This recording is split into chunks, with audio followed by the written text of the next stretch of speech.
Assalamualaikum warahmatullahi wabarakatuh. Perkenalkan, kami dari kelompok 1 yang akan membahas mengenai materi kontribusi Islam terhadap peradaban di dunia. Adapun anggota dari kelompok 1 ada Adi Arga, Ageng Jembar, Alia Rizky, Amelia Benita, Ari Jagosasi, dan Aulia Tufatul Madliyah. Sebelum memasuki materi, kita perlu mengenal mengenai pemimpin yang dikenal oleh seluruh masyarakat Indonesia.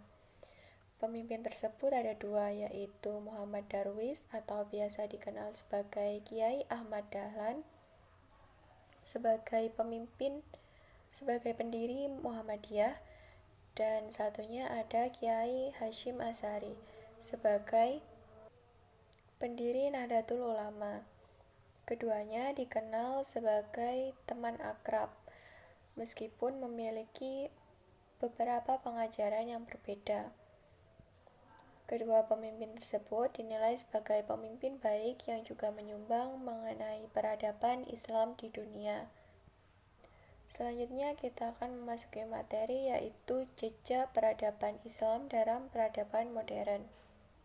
Peradaban sendiri merupakan kata serapan dari bahasa Arab yang berasal dari kata al-adab, yang berarti seluruh aktivitas manusia yang bersumber dari perbuatan terpuji. Sedangkan dalam bahasa Indonesia, peradaban memiliki arti sebagai kemajuan yang di dalamnya ada kecerdasan dan kebudayaan secara lahir dan batin. Peradaban dan kebudayaan sendiri memiliki hubungan yang berikat secara erat, sebab kebudayaan merupakan hasil dari penciptaan batin manusia, seperti kepercayaan, kesenian, dan adat istiadat. Selain itu, juga memiliki arti sebagai keseluruhan pengetahuan manusia sebagai makhluk sosial untuk memahami lingkungan. Meskipun begitu, beberapa ahli memiliki pendapat mengenai perbedaan antara kebudayaan dan peradaban. Salah satu ahli yang mengutarakan pendapatnya yaitu Efat Al-Syarqawi. Menurutnya, kebudayaan merupakan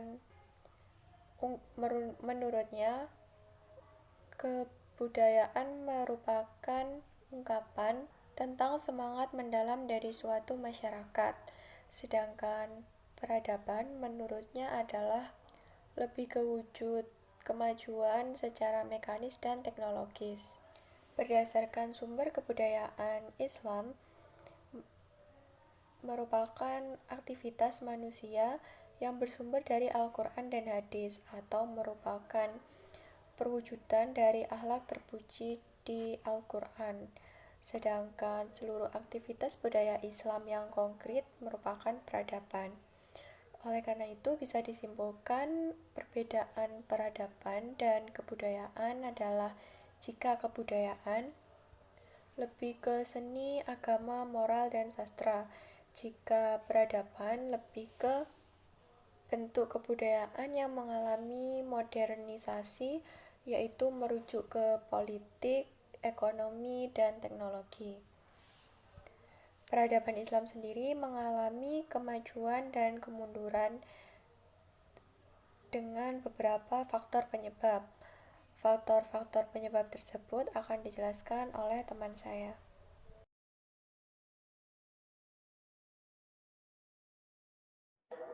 Perkenalkan, saya Aulia Tufatul Madliyah akan menjelaskan bagian faktor-faktor penyebab kemajuan dan kemunduran umat Islam.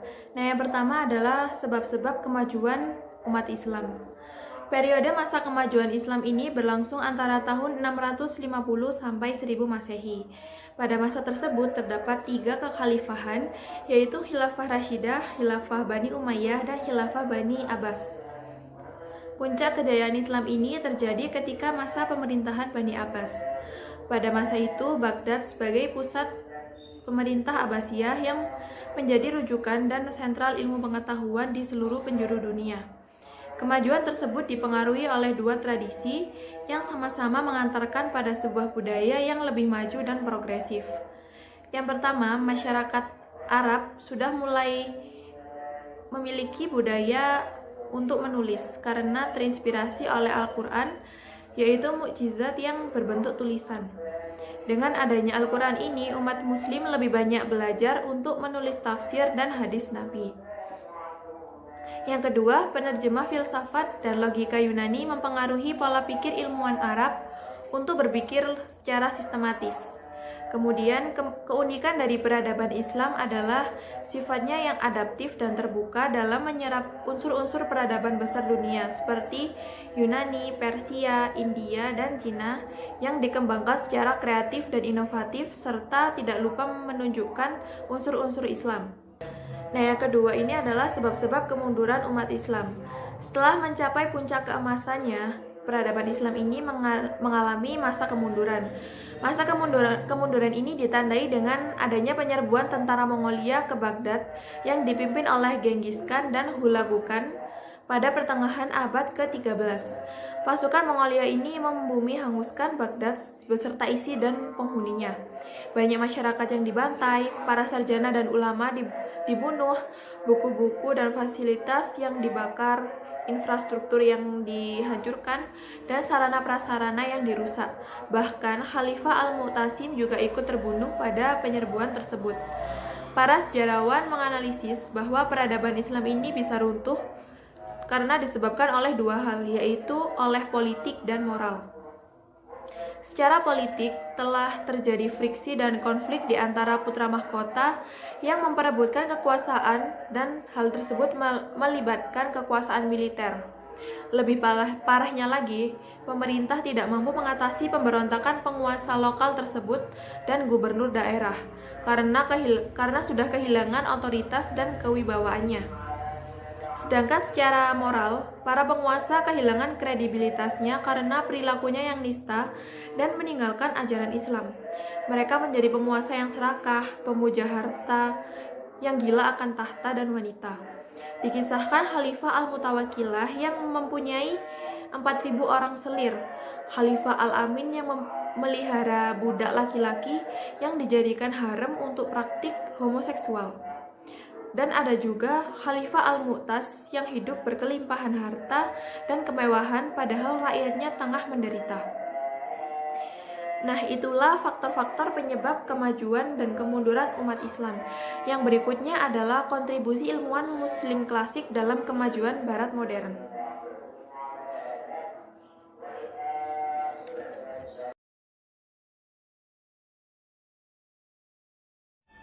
Kontribusi ilmuwan Muslim klasik dalam kemajuan Barat modern. Memasuki sekitar abad ke-7 sampai ke-8 Masehi, umat Muslim pernah menorehkan masa kegemilangan peradaban. Abad yang dikenal dengan The Golden Age of Islam, para kaum Muslim menjadi mercusuar peradaban dunia dan pelopor kecemerlangan ilmu pengetahuan. Dalam hal ini, bahasa Arab menjadi bahasa internasional dalam bidang keilmuan. Agama Islam menjadi rujukan bagi perkembangan ilmu di dunia, seperti halnya Italia, Prancis, Swiss, Jerman, dan Kepulauan Inggris berdatangan ke Andalusia. Tujuannya untuk memperdalam ilmu pengetahuan dan budaya Arab Islam untuk menyebarkannya ke penjuru di Eropa. Di Eropa terdapat lembaga penerjemah khasanah pemikiran dan keilmuan Arab Islam seperti di Universitas Cordova, pusatnya di Masjid Cordova, Sekolah Tulaitullah atau Toledo, Sekolah Salerno. Ilmuwan Muslim menjadi pelopor perkembangan ilmu seperti matematika, geometri, fisika, astronomi, kimia, kedokteran, IPA, farmasi, geografi, pelayaran, bahasa, sastra, dan ilmu lainnya. Ilmuwan terkemuka dalam sejarah diantaranya yang pertama, Jabbar bin Hayyan. Nama lengkap Abu Musa Jabbar bin Hayyan bin Abdullah Al-Asdi. Dipanggil Al-Asdi karena berasal dari kabilah Azad di Yaman. Lahir di Tus, Iran 110 Hijriah atau 720 Masehi dan wafat di tempat kelahirannya pada tahun 197 Hijriah atau 813 Masehi. Ilmuwan yang mengusulkan diterjemahkannya buku-buku ilmiah Yunani dan Konstantinopel kepada Khalifah Harun al-Rashid, seorang ahli kimia. Penemuannya diantaranya yaitu yang pertama penemuan alat-alat kimia dari logam dan kaca, Yang kedua, pemaduan antara asam hidroklorik atau senyawa garam dengan asam nitrik. Yang ketiga, menemukan cara efektif memurnikan logam dan menjaga besi dari karat. Yang keempat, merumuskan cara pembuatan tinta dari sulfat besi yang dicampur emas untuk menggantikan tinta cairan emas. Yang kedua, yaitu Muhammad bin Musa al-Khwarizmi. Lahir di Khwarizmi atau Uzbekistan pada tahun 164 Hijriah atau 780 Masehi, meninggal di Baghdad pada tahun 232 Hijriah. Beliau ahli matematika dan dasar ilmu aljabar, ahli trigonometri, ilmu falak, dan ilmu geografi. Prestasi beliau diantaranya yaitu mengutip angka-angka India dan mengarang buku algoritma yang menjadi rujukan ilmuwan, pebisnis, dan insinyur. Ia menggagas aljabar dan memisahkan dari ilmu hitung. Ilmuwan yang selanjutnya yaitu Al-Kindi. Nama lengkap beliau adalah Abu Yusuf Yakub Al-Kindi. Lahir di Kufah, wafat tahun 260 Hijriah. Karya beliau mencapai 230 buku. Sebagian karya beliau menjadi dasar keilmuan modern, diantaranya di bidang astronomi menyatakan posisi planet pada keadaan di bumi seperti pasang surutnya air laut. Di bidang ilmu alam dan fisika menyatakan warna biru langit bukan warna asli dari langit, melainkan pantulan cahaya hasil penguapan air dan butiran debu yang bergantung di langit. Yang selanjutnya mengarang kitab dalam bidang teknik mesin, kimia, kimia industri, kimia logam, matematika, geometri, kedokteran, filsafat, farmasi, dan bidang musik. Ilmuwan yang terakhir yang akan dibahas yaitu Ibnu Sina. Nama lengkap yaitu Abu Ali Al-Husin bin Abdullah Ibnu Sina. Ilmuwan Eropa menyebut dengan nama Avicenna. Lahir di Avasna, Uzbekistan, Persia pada tahun 370 Hijriah dan wafat di Hamzah, Iran, Persia pada tahun 428 Hijriah. Ahli pada bidang filsafat dan kedokteran. Prestasinya diantaranya yaitu yang pertama, ilmuwan pertama kali yang menemukan cara pengobatan dengan menyuntikkan obat di bawah kulit. Yang kedua, menciptakan alat bantu pernafasan dari emas dan perak dimasukkan ke kerongkongan. Yang ketiga, menemukan adanya cacing Ankylostoma, cacing filaria, penyebab penyakit gajah. Pengobatan penyakit antrak. Masih banyak ilmuwan muslim lainnya selain tokoh di atas, yaitu diantaranya Abu Al-Qasim Al-Zahrawi, Abu Al-Wafa Al-Buzdani, Ibnu Yunus Al-Misri, Al-Hasan Ibnu Al-Hasyam, Abu Al-Raihan Al-Biruni, Ibnu Rusyid, Umar Al-Khayyan, dan lain-lain.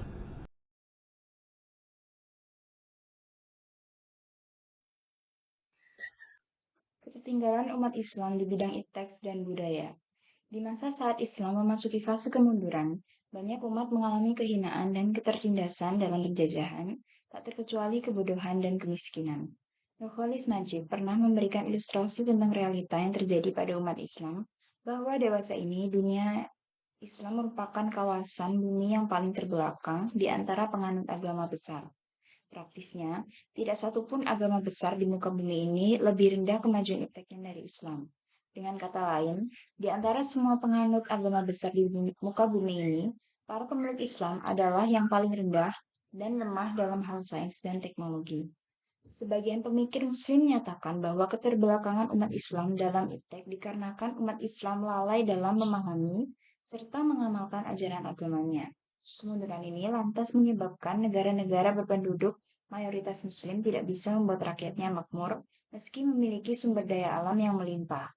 Dampak lain adalah umat Islam kehilangan harga diri dan kepercayaan diri, seperti contohnya beberapa orang kemudian menjadi pengikut budaya negara-negara Barat. Akibatnya, terjadi krisis sosial, moral, dan kejiwaan pada sebagian besar bangsa-bangsa Muslim. Padahal Islam sendiri menganjurkan umatnya untuk mempelajari dan menguasai iptek. Tantangan umat Islam masa kini adalah bagaimana caranya mencetak orang-orang beriman yang menguasai iptek dan sebaliknya, yaitu ahli-ahli iptek yang berintak. Menurut Sari pada tahun 2009. Menurut Cemil Afdogan, Profesor Sejarah Sains di Istaqium, Penguasaan pada bidang ilmu sains inilah rahasia sejati dari kemajuan Barat. Hal ini adalah kerja abstrak yang dapat berbuah pada kemampuan menciptakan teknologi. Jika negara-negara Islam hanya memproduksi piranti-piranti teknologi melalui imitasi teknologi Barat tanpa penguasaan landasan ilmiah, maka mereka tidak akan pernah mengambil alih kepemimpinan ilmu dari Barat. Supremasi Barat dan teknologi berbasis sains akan terus berlanjut.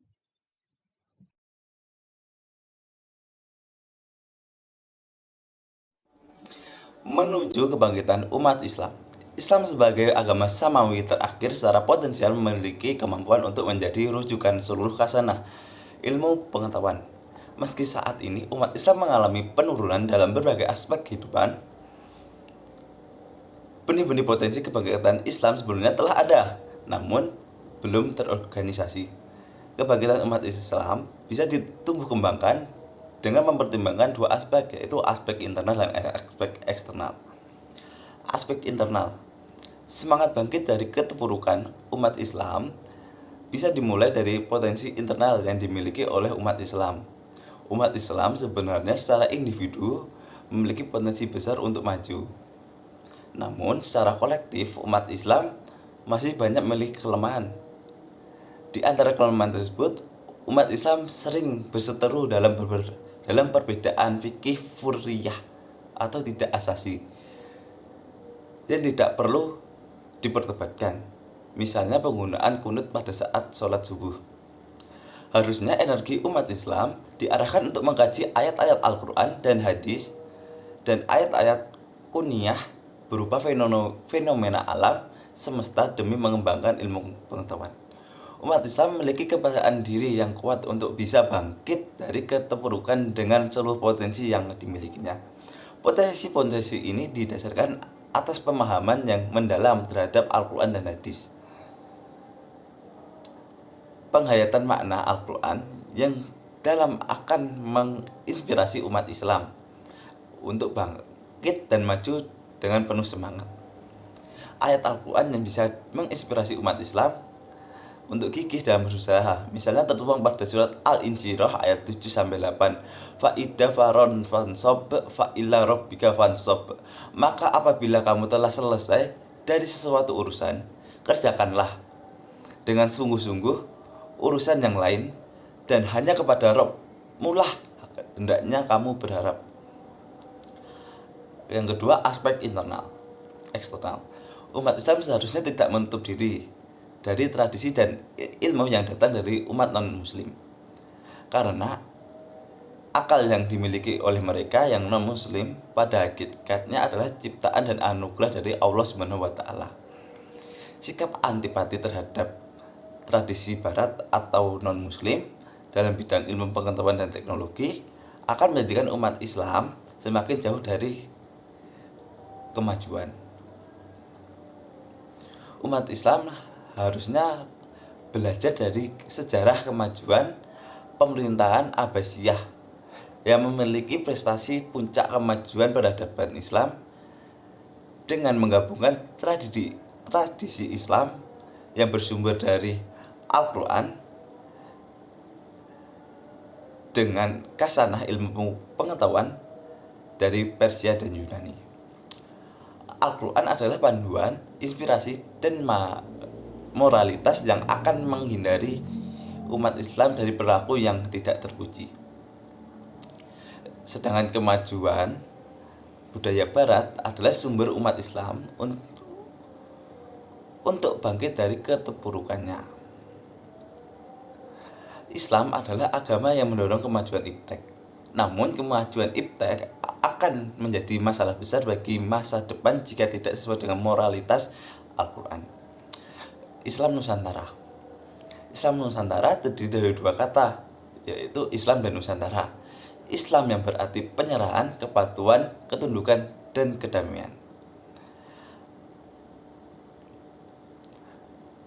Agama ini memiliki 5 ajaran pokok sebagaimana diungkapkan oleh Nabi Muhammad SAW, yaitu Islam adalah bersaksi sesungguhnya tiada Tuhan selain Allah dan Muhammad adalah utusan Allah, menegakkan sholat, menunaikan zakat, melaksanakan puasa, dan menunaikan ibadah haji bagi yang mampu.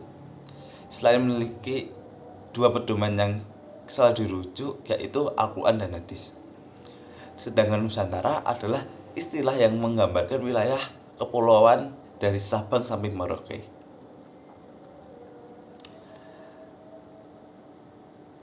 Kata Nusantara berasal dari kata manuskrip bahasa Jawa sekitar abad ke-12 sampai ke abad 16 sebagai konsep negara Majapahit.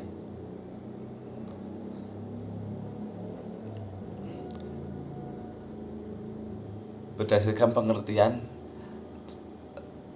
Islam dan Nusantara, dapat disimpulkan bahwa Islam Nusantara adalah ajaran agama yang terdapat dalam Al-Quran dan hadis yang dipraktikkan oleh Nabi Muhammad SAW yang diikuti oleh penduduk aslinya Nusantara, yaitu penduduk Indonesia dengan pandangan setiap muslim atau organisasi Islam tertentu.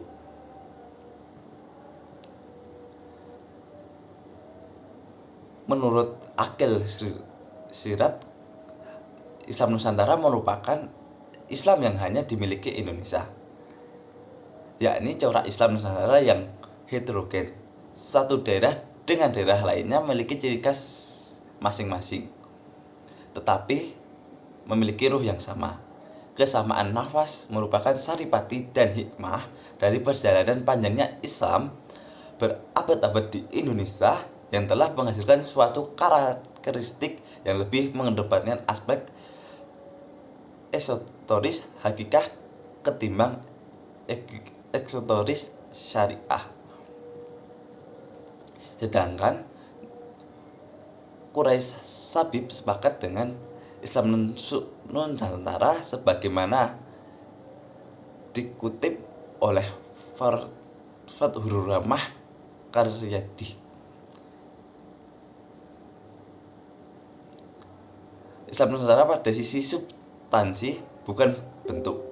Apabila ada bentuk atau budaya yang secara substansi sesuai dengan Islam, maka akan diterima.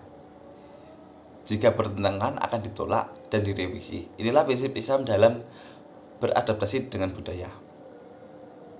Menurut Abdul Mustaqid Ghazali, Islam Nusantara datang bukan untuk mengubah doktrin Islam, melainkan bagaimana cara melaburkan Islam dalam konteks budaya masyarakat yang beragam.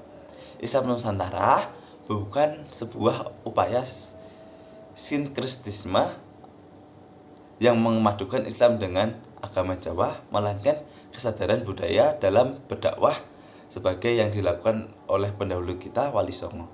Islam Nusantara adalah Islam yang dimiliki oleh Indonesia dengan coraknya yang beragam berdasarkan karakteristik masing-masing suku bahasa yang ada dan berlandaskan kepada Al-Quran dan hadis.